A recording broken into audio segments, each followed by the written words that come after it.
Konnichiwa! Welcome to Japan! Today is my birthday and magso-solo trip ako sa isa sa mga nasa bucket list ko dati. Nakikita ko lang to dati sa mga documentary, National Geographic channel, mga ganyan. Hindi ko may isip na mapupuntahan ko siya kasi nga bukod sa nasa ibang bansa, malayo pa siya.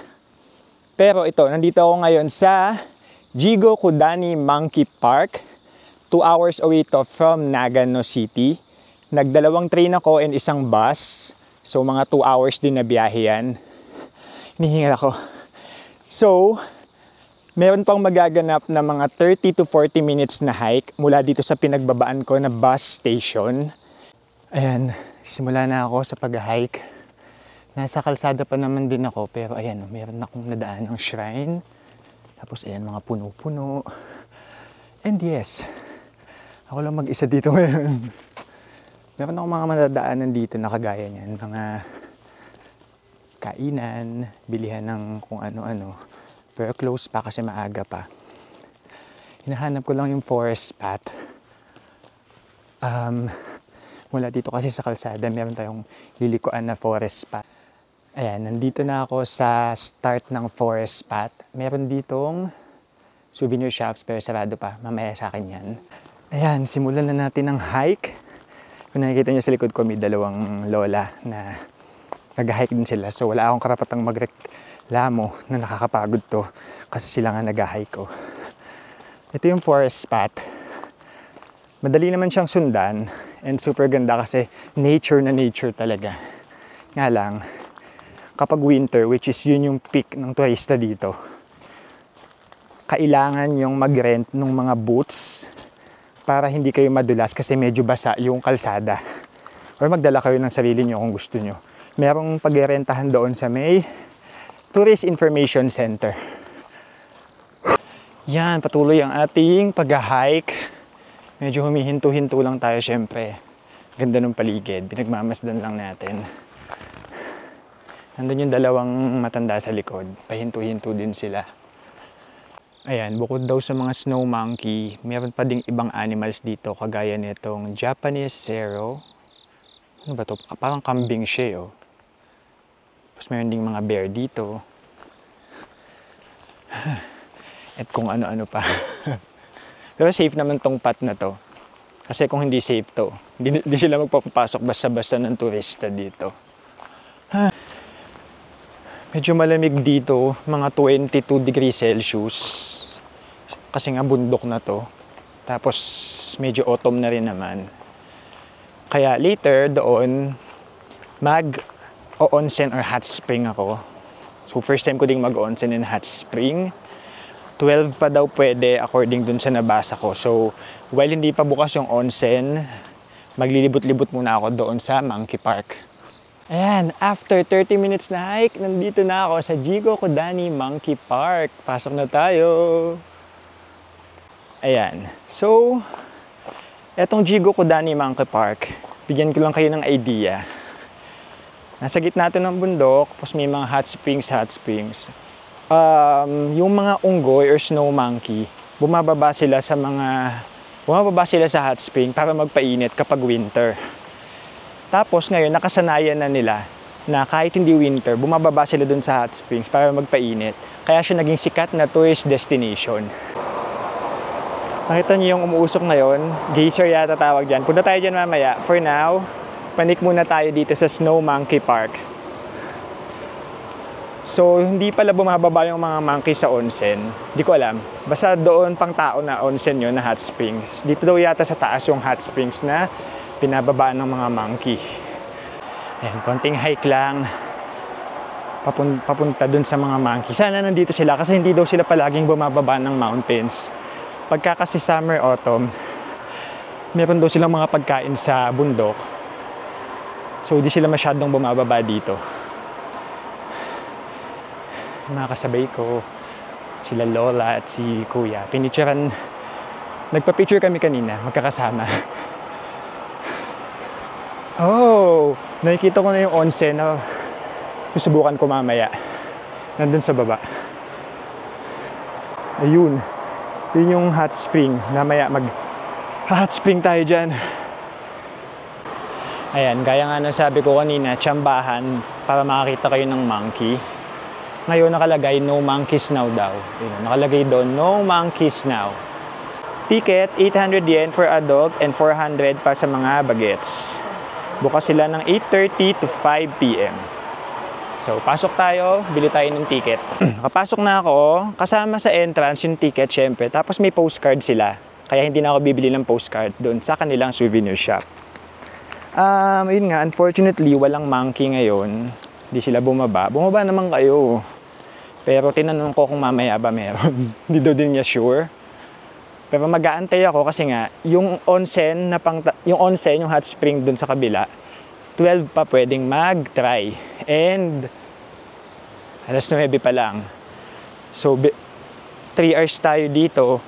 Siguro naman kahit papaano ay siswertihin tayo. Kung wala mong dumating na monkey, eh anong gagawin ko? Ganun talaga. At least nakapunta ako dito, di ba? So, nandun ang ating mga friends. Oh my God! Yan, pag sineswerte nga naman tayo. Ayan sila, oh. 1, 2, 3. Sineswerte tayo ngayon. Ayun. Meron tayong 3 monkey na nakikita ngayon dito. Ah! Yay! Ayan. Chill lang tayo ngayon dito. Yung mga kasama ko kanina, mga kasabay ko mga matatanda, na mababait, pinicturean nila ako. Umalis na sila. Tapos itutur ko kayo dito sa area.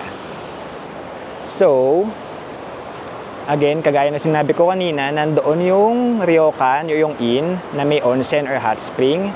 Nandoon naman yung tourist information. Tapos yan, panik lang kayo dyan. Merong ilog. Tapos, nandito na mismo yung Snow Monkey Hot Springs. Ngayon, walang monkey na nagpunta dito sa hot spring. Pero usually bumababa sila dyan. Pero we're super lucky kasi ayan, ang mga ating mga kapatid ay bumaba. 1, 2, 3, 4. 4 sila ngayon dito. Ayan, we're still here and nagbabaan ng mga monkeys. May isang nagpunta dito sa tulay. Kanina 3 sila dyan. Tingin ka pa. Tapos may isang bumaba dito.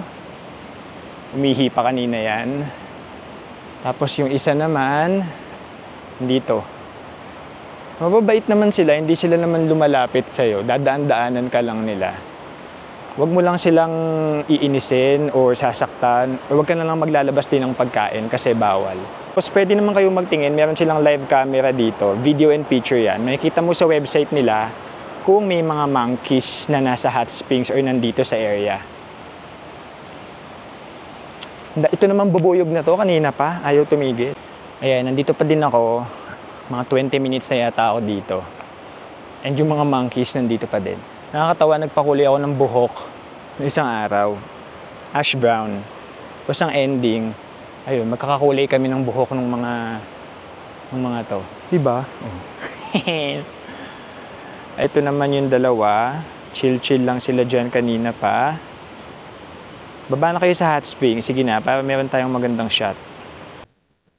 Ayan, according doon sa bantay, kapag winter lang pala sila nagpupunta doon sa onsen nila. Kapag ganitong summer, autumn, hindi sila masyadong bababa dyan. Okay, after kong magstay dun sa souvenir shop, bumalik lang ulit ako dito. And pagbalik ko, meron ng 2 monkey.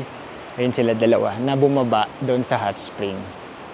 Hindi sila naliligo, pero at least bumaba sila. Ayan. Yan sila, oh. Pakita ko sa inyo ng malapitan. Tapos nakapagpa-picture na rin ako with them. And madami-dami na rin namang turista yung nandito. Baba tayo. Pwede palang bumaba dito. And from here, ayan. Tadaan! Yan sila. Ganda. The park is inhabited by Japanese macaques, which are also known as snow monkeys. Accustomed to humans, the monkeys can be observed from very close and almost completely ignore their human guests. Naturally, it is prohibited to touch or feed the monkeys. Although the park is open all year round, the bathing monkeys are particularly photogenic when the area is covered in snow. Jigokodani, in which the park is located, means Hell Valley, and is a common name for valleys with volcanic activity.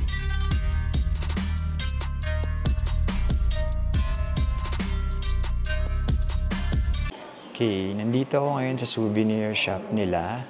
Siyempre, poor monkey yung tinda. Ito. Bumili ako netong keychain na to, na monkey. Postcards, hindi na ako bumili bilang meron naman silang libreng postcards sa entrance. Tapos bumili ako ng, siyempre, ref magnet. And dito, mayroong mga stamps. Kumuha na rin ako niyang kanina, nilagay ko dito. Tapos ito, please touch softly. Dito daw yung monkey fur. Ganyan daw. Ang kapal kasi nga, pag winter, super lamig dito. Yan, umalis na ako dun sa park after staying there for more than an hour siguro. Bumili na rin ako ng mga souvenirs dun sa pinakita ko sa inyong souvenir stores kanina. And ngayon, bababa ako doon sa Jigokodani Onsen. Ayan, bababa tayo dyan. Mag-onsen tayo doon mamayang 12. So, aantayin ko silang mag-open. Siguro ngayon, ang pwede lang mag-onsen is yung nakastay mismo dito sa ryokan nila. Gusto ko rin sanang mag-stay dyan, kaya nga lang, medyo mahal. Tapos bukod sa medyo mahal, ako lang kasi mag-isa. Baka mamaya ako lang yung turista ng gabi na yun. Oo, peaceful. Pero medyo nakakatakot din kasi etong ryokan na to, lumang-luma na yan. Nauna pa yung ryokan na yan kaysa dito sa Monkey Park. Okay, bago tayo pumunta doon sa ryokan para magtanong about sa onsen nila, daanan lang natin tong parang geyser na to. Tignan nyo. May steam na lumalabas mula sa lupa. Yan, lapitan natin. Hanggang dito na lang pwede, bawal lang lumapit. Pero, yan, mainit na yan, steam. Tapos parang medyo may tubig-tubig ng very light. Ayan, mas kita siya from here. Sobrang init siguro. Okay, punta na ako dito sa ryokan. Mag-i-inquire na ako about sa onsen or sa hot spring nila. Though 12 PM pa daw, babaka sakali ako, baka pwedeng mas maaga. Saan ba daan? So, etong ryokan na to, yan nasa likod ko, may natatanaw nyo yan. Super tanda na niya ang ryokan na yan or ng inn na yan. Ayan, nandito na ako sa ryokan kung saan pwedeng magstay ng overnight. Pero ako hindi ako makakapag-overnight since medyo mahal ang stay dito. Pero good thing, pwedeng mag-onsen lang. Magbabayad ka lang ng entrance fee for the onsen.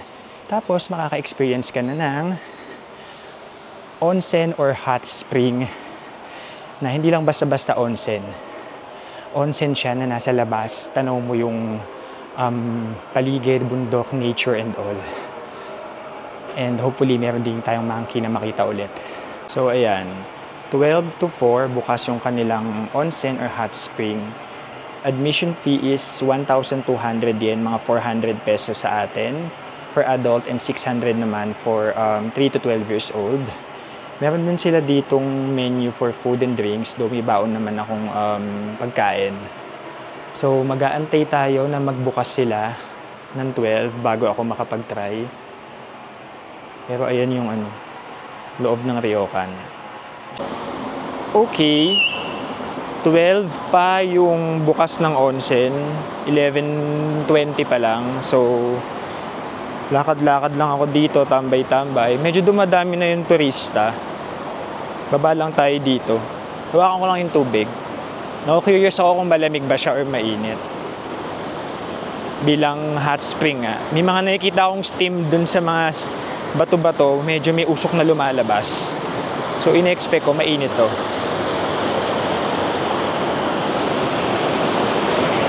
Check natin. Eto malamig.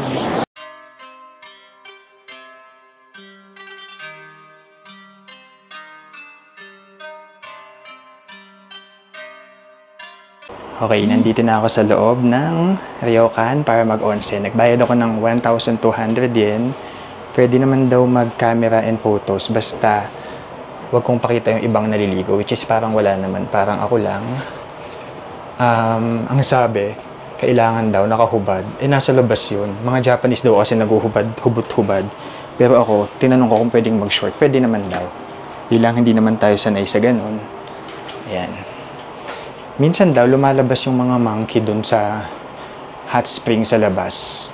Pagka daw ganun, wag na lang daw titigan sa mata and wag hawakan. So, hinuhubad ko lang yung sapatos ko ngayon. May baon din akong damit na pamalit. Yun yung babasain ko actually. Ayan, lagay natin yung ating shoes dito. Shoes off. Ayun, handoon. May shoe box sila doon. Kuha tayo ng tsinelas. Ayan.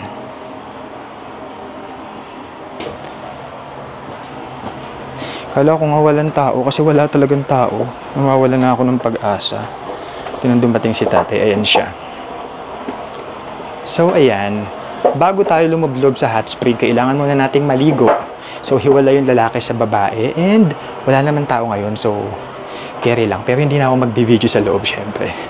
Doon ako sa hot spring magbi-video. Ayan. Ito yung indoor bath for woman. Ay, woman only entrance for mixed open air bath. Saan ka ko? Ito for man. Pasok tayo dyan. So, dito iiwan nga yung mga gamit. And, pasok ka lang dito. Nandito na yung paliguan ng mga lalaki. So, usually, bawal mag-video dito. Pero bilang wala naman tao, tayo lang naman, pwedeng mag-video. Ligo muna tayo dito bago tayo sumugod doon sa hot spring sa labas. Ayan. So, nandito na tayo sa loob. And nakashorta lang din ako. Ito yung mga upuan, tabo, shampoo, body soap. Maliligo muna tayo dito ng very light bago tayo lumabas doon sa mismong hot spring sa labas. So, ayan. Try na natin lumublob dito. Ang init. Ang init. So, umpisa lang naman mainit to. Pagka matagal-tagal ka na, hindi na siya ganun kainit. Chill lang muna tayo dito sa loob bago pumunta doon sa labas. Sarap.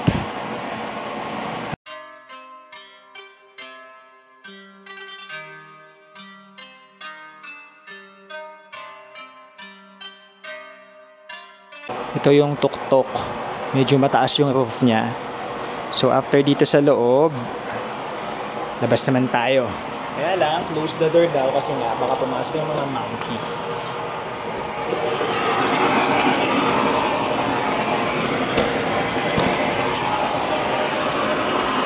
Okay, let's do this. So nasa paligid ko, background ko yung Fusen fountain kanina. Ngayon walang mga monkey ngayon dito. Usually bumababa din sila rito. Pero ngayon wala. Medyo malamig ngayon, so perfect. Hey, try natin. Baka mabasa yung mic. Ingat. Mas mainit sa loob. Dito hindi masyado mainit. Dito sakto lang, hindi masyado mainit. Diba? Ang ganda dito kasi ang nasa paligid mo, bundok, mga puno, pine trees, tapos may ilog pa na umaagos. Tapos, ito, nasa background mo pa tong, ano ba tawag dyan? Basta yung Fusen na yan, yung Fusen fountain daw eh. Tapos ayun, hot spring, nasa labas. Ay, ang saya. Nakikita ko to sa mga anime dati. Gusto ko siyang matry. Kaya lang, sabi nga ng pinsan ko, yung mga nandoon sa Nagano City, mga nasa indoor. Parang hindi konti lang yung outdoor onsen doon. Tapos bukod doon, madami ng tao, so madami kang kasabay. Dito, outdoor, ito yung nakikita ko talaga sa nakikita ko sa mga anime, and at the same time, wala akong kasama. Pag sinuwerte, may bababa daw monkey, pero ngayon wala eh. So, chill lang tayo dito, relax lang tayo dito, ha? Okay, cool. Okay, so, kaya pala mainit dito sa part na to, kasi, pakita ko sa inyo ito, sobrang init niya, napaso ako dyan kanina. Tapos doon naman, sa kabilang side, dito. Sobrang lamig naman ng water na nanggagaling dyan. This rustic mountain inn is the nearest ryokan to the beautiful Jigokadani Yain National Park. There are indoor and outdoor hot spring baths for both women and men. Japanese snow monkeys frequently visit the outdoor hot spring baths, starting late October. From the outdoor hot spring baths at Korakukan Jigokadani, the nearby hot spring geyser can be seen. Okay, nakaligo na ako, nakapag-shampoo, sabon, nakapag-bihes and all. And bago ako lumabas doon sa onsen, sa ryokan, nakita ko yung may-ari, kinausap niya ako.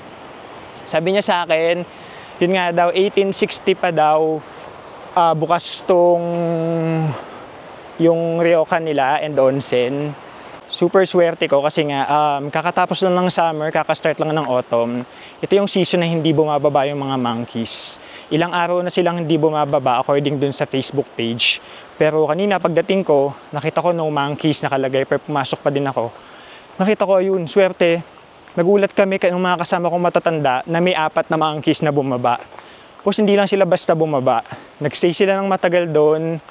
And yung tuwing winter lang nila ginagawa na naglulublob sa hot spring. Hindi naman naglublob. Bumaba yung 2 kanina and kinakaukaw nila yung hot spring.